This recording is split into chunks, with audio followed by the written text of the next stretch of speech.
Please rise in body or spirit for the reading of Scripture. This morning's Scripture comes from the prophet Isaiah, chapter 2, verses 4.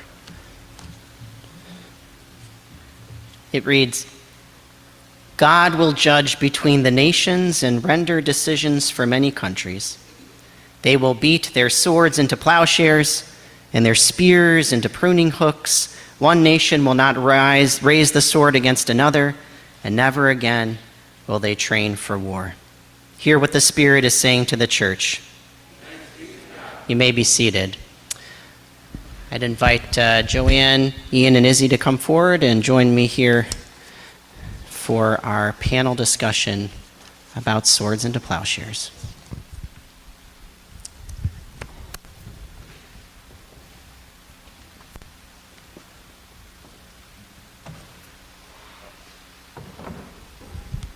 So hopefully obvious why the scripture was chosen. I mean, it is after the inspiration for the name of our Peace Center and Gallery.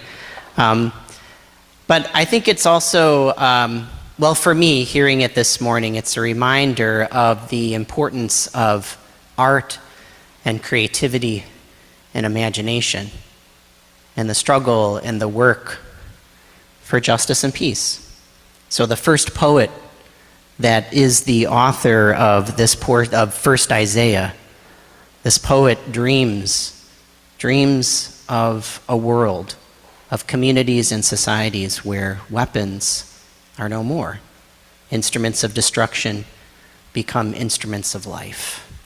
This is the power of art and human creativity and imagination in our lives, in our community, in our world. And I think in a bit that this is what is at the heart of Swords into Plowshares. So with that, we're gonna pass around the microphone. I'm gonna ask each of you to introduce yourself, say your name, your pronouns, and what your role is with Swords into Plowshares. Good morning, everyone. My name is Izzy. I use he, him pronouns. I've worked with Swords since February of 2023, so it's 2 years. Wow, it seems like such a short amount of time. And I help manage a lot of the volunteers, so I find people to staff our open hours. Oop, there it goes. Okay, great. And so I've met a lot of really cool people working with the space. You know, that's sort of my role, is just to interact with a lot of people on a daily basis.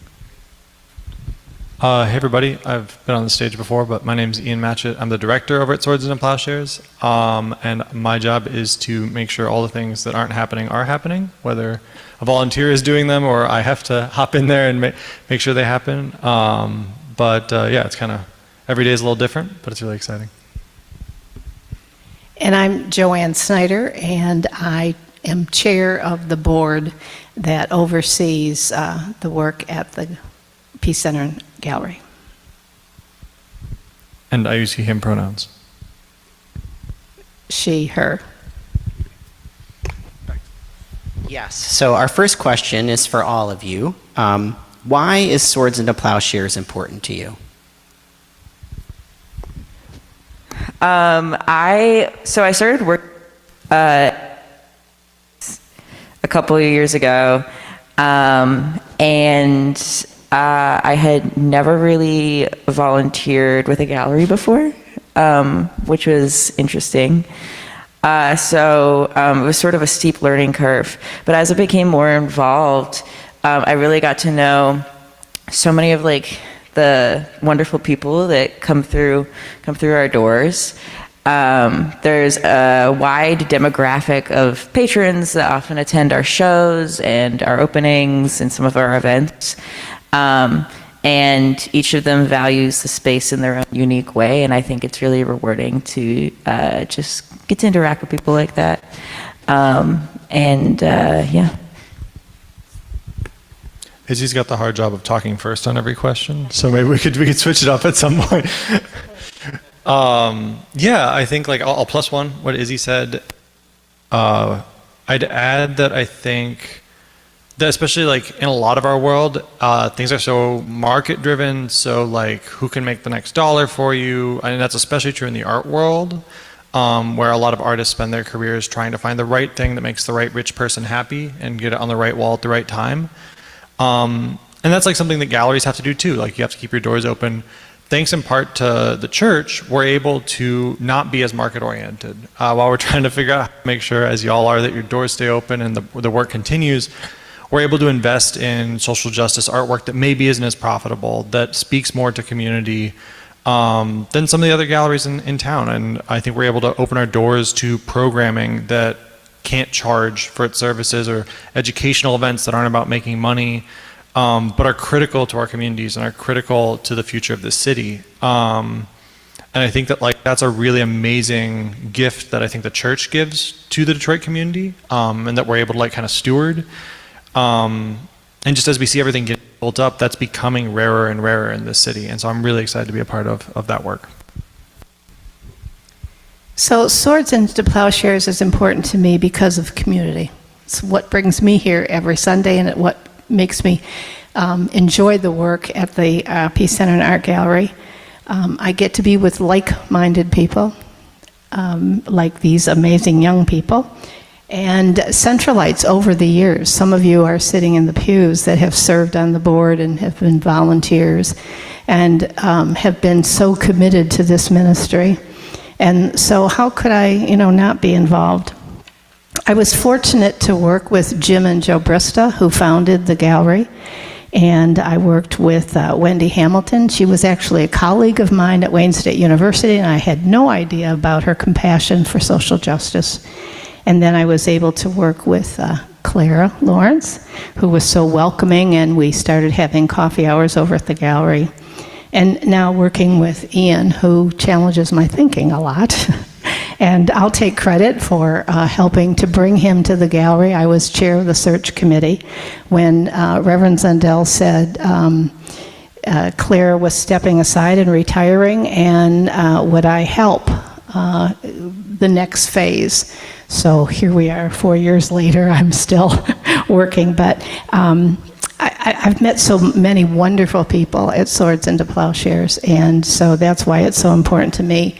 I have a new friend from the gallery, Pauline Feltner. Some of you know her, and she sent me a poem this week, and one line is, "War comes so quickly, peace comes so slow."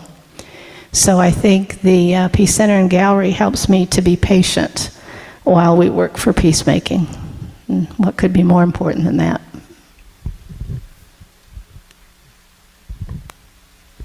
It's a good segue for the next question.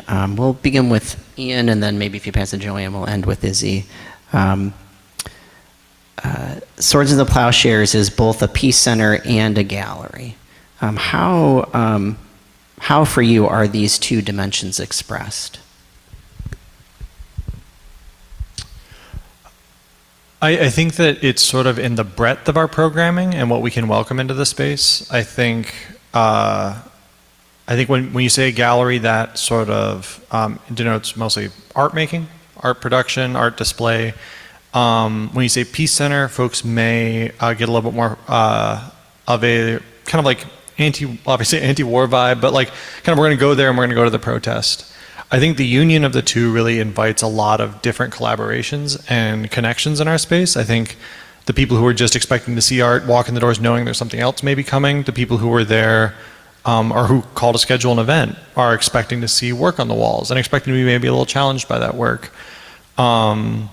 I think it calls us to do more with our space. I think there's a lot of galleries that they have their opening and then they have open hours and they quietly sit there, and we do a bit of that. If you've ever volunteered at the gallery, there's some quiet sitting.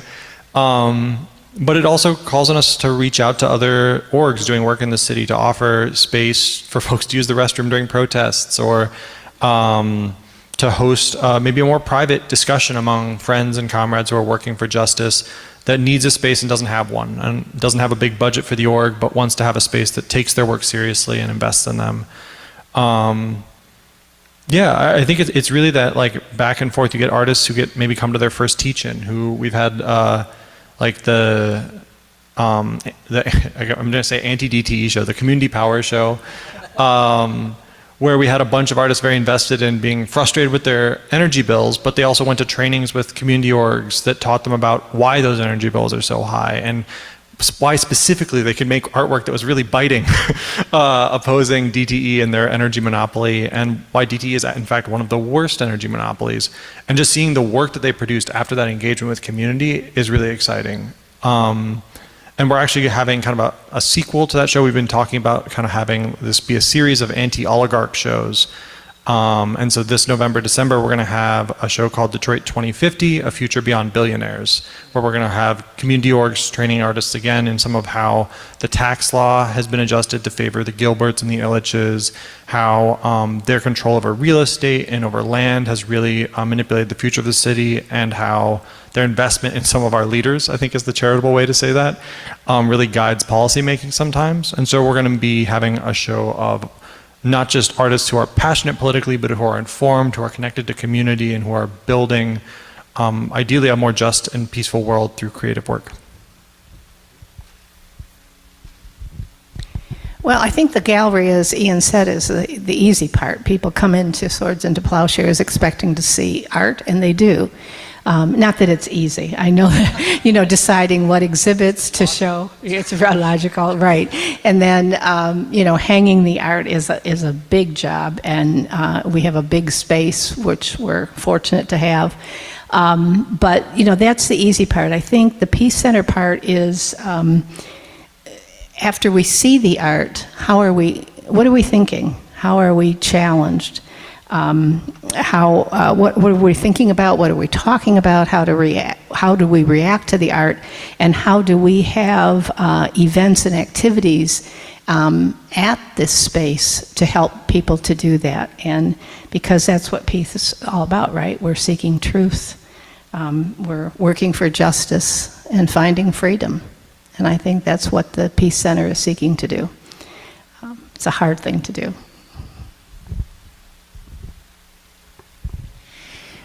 I think that our liberatory politics inform a lot of how we operate in this space, not just the work that's shown on the walls. We show a lot of work focusing a lot on artists in the Detroit area, which is sometimes not something that Detroit galleries always do. And many of our shows and programming sort of revolve around different social justice issues as well in that space. And I think it's just really, it's a really powerful environment to be in terms of like the types of conversations that are had, the types of ideas being generated. One of my favorite things about working with the space is that we have meetings every month where we ask a group of artists to come in and sit down with us and have a discussion about different political initiatives in the city around art and around social issues and how they affect us, and thinking really critically about those things. And I feel as if the space is incredibly conducive to that just because of the environment, because of the people. Yeah. Great, thanks. So I've got 3 questions for you individually. So the first, Joanne is up first. So Joanne, you wrote a history of Swords into Plowshares for the 40th anniversary gala.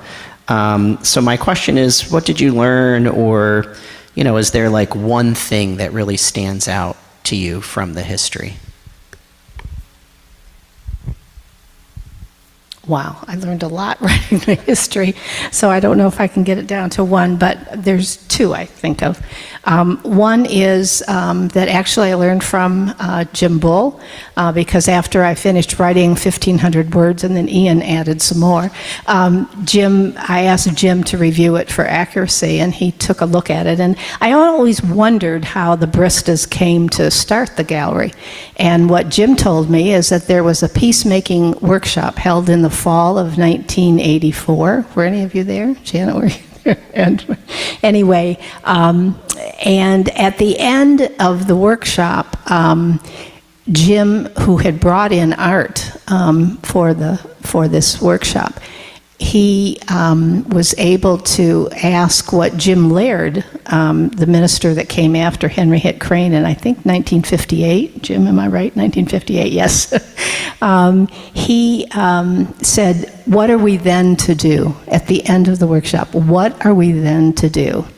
And the group decided that, we had these empty storefronts, that art was an important part of understanding peace, and so they decided that they would have a gallery in that one of those spaces. And they took the idea, now this was the fall, they took it to the leadership of the church, and unbeknownst, I mean, this was pretty quick for a church, right? By that spring, they had moved into a space. And so that was the beginning of it. That was new to me. I did not know how that had happened. By the way, a little time here, but the banners that are hanging over the balcony they're not really banners, they're called ribbons. And this was an idea from a teacher in Colorado who said on the 40th anniversary of Hiroshima and Nagasaki, what can we do? And so she had people from all over do these ribbons. So they're individually done, some are churches, some are families, and we have 3 boxes of these because after they made these ribbons, they circled the Pentagon. 5 miles they circled, and then we received all of the ribbons from Michigan folks. And so there are some displayed here, and we have a couple in the lobby. Make sure you see the historical archives in the lobby, the display. The other thing that I learned is I thought I knew a lot about Jim and Joe Brista. Joe sat next to me in choir, and I knew that Jim was a minister in the 40s and 50s, served a lot of churches in Metro Detroit. I knew he was retired as a district superintendent. And so I did know a lot about him. I knew he was a pacifist by his, religious and personal convictions. What I didn't know is because of his convictions as a conscientious objector during World War II, he served 2 years in federal prison. So I didn't know that, and I'm sure that impacted his life. And we have reaped the benefits of that. In 40 years later, we're still Peace Center and Art Gallery. I do just want to give a quick shout out to that book. It's not just a piece of writing, but it's a whole combined 28-page book that you and Heather put together. I'm really excited about. I'm going to keep plugging. I know you're slightly embarrassed by me talking, but it's got scans from the archives, like archival pictures, stuff from current shows, writing from past directors. One of the initial letters that Jim Brista wrote reflecting on the gallery is reproduced there. It's a really cool text that we've been able to pull together, so thank you so much for that.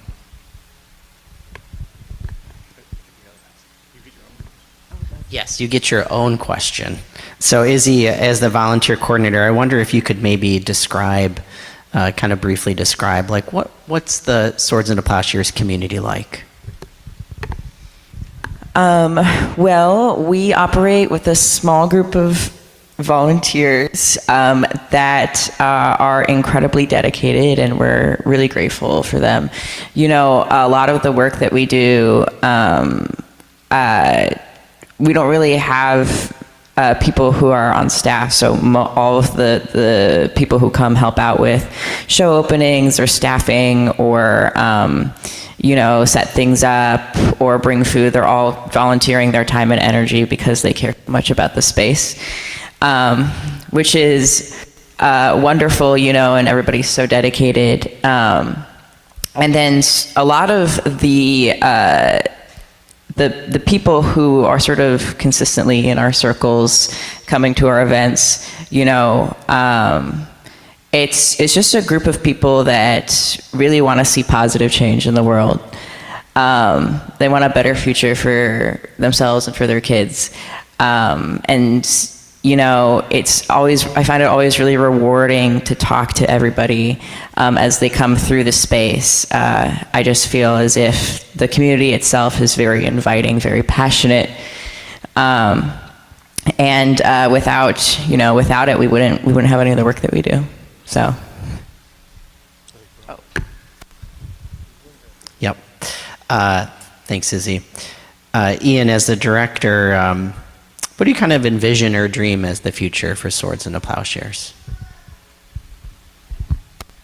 That's a very broad question, and I'm going to try to not talk too long. Briefly. I think briefly would be that like social justice work and arts funding and good, strong community work was better funded or supported. That very briefly, I think that there's a lot of people like in our space, but also just around the city who are doing incredible work. And there's a lot of people who are getting money, and those two circles don't overlap all the time. As far as the future, I think I see this city as really at like this transition point. And I think the role that this church has played and that our space has played is shifting in that moment as well. I think there was a long period of like holding amidst a downturn and trying to offer people a space amidst sort of this long-term decline. But now this is a city with a lot of land and a lot of fresh water and a political system that is pretty well bought and paid for. And I think that that is going to call on community spaces to take not just like a holding role, but a more active role. Our space downtown is no longer like one occupied storefront among some unoccupied ones, but maybe one storefront that's actually speaking to community values amidst like a Nike store, an Apple store, a Gucci store, and 3 fancy hotels. Like that's a very different moment for our gallery and our space. And so I look forward to how we can start to play a more active role in trying to improve life, not just hold off the dark, but like build something better and build a community that's working towards that. Okay, final questions for everyone. It kind of channels that layered, what are we to do now? So what is one thing that Central Lights can do to support the gallery? What's one thing? Who would like to go first? Okay. Not just one, but come to the gala on Saturday night. We're celebrating 40 years, and if you can't come, donate. And I want to give a shout out to the 40 people. Susan Francis, who represents you on the board, and I wrote a letter to 40 Centralites to give $40 for the 40th anniversary. And of course, Centralites did that and gave beyond that too. So if you can't come, give us a donation. Attend an opening, an event, an activity. Wednesday night was wonderful. Julie Butel sang. Rich Peacock gave us some interesting information, not interesting, but about the realities of fighting nuclear disarmament. And it was a wonderful evening. There was a handful of Centralites there. And so, and the place was packed. So, you could do that. And of course, Izzy would love you to volunteer. That's most of the things. Yeah, I think spend time in our space. Come on down. It really changes. I've been on the stage a few times. Paul's always very supportive with the time and space of y'all's institution here. But it really changes when you see artwork from Detroit neighbors, when you see specific shows on themes around like queer identity, around like body positivity, around Palestine, around like all the causes that we're kind of dealing with in our world. You get to like, artwork is just different when you're in person. Volunteering, meeting a couple of people and being a part of a shift or helping out with like the gift shop or the exhibitions committee. These are spaces where you can help like shape some of what the gallery is. But yeah, I think like we sometimes have we have a lot of new people coming into the space, which is very exciting. We have like kind of a older long-term like peace crew that's very like, but turned out in force this week. And then I think we'll have events specifically with the church, and I'd love to see those blend a bit more and find ways that we can bring in. I think like hopefully today some of y'all will come over, but yeah, I look forward to like a future collaboration. Everybody took all the good ones. It's okay. I know Joanne already said it, but if you feel like donating your time to help out with any of our events, feel free to come find me after service today. And because, we really would be, there's so many things that we wouldn't be able to do without like a solid crew of people that come in and give their time to the space. So that's something that we're always happy when people want to come and donate their time and help us make things happen. I also do want to just mention one more time to come to the gala on the Saturday in our space. It's going to be a great time. You get to feel great because you're donating some funds to help us keep the lights on and help keep our programming running. But there's also going to be a silent auction of donated artwork from a bunch of artists in our community, as well as I know Paul mentioned the taco truck, which a big plus for me. So. And then, the final thing, as people have said, is just to come to a show, come see the work that we have on the walls, come to an event, come to a discussion, a meeting that we're hosting in our space, sit down, get to know people, have conversations. That's sort of what I feel like one of the things that we do pretty well. So I invite you all to participate in it. Thank you. Thanks to these three. I know kind of firsthand it can be nerve-wracking to speak in public. So thank you for taking the time to be here this morning and for sharing. Please give them a round of applause.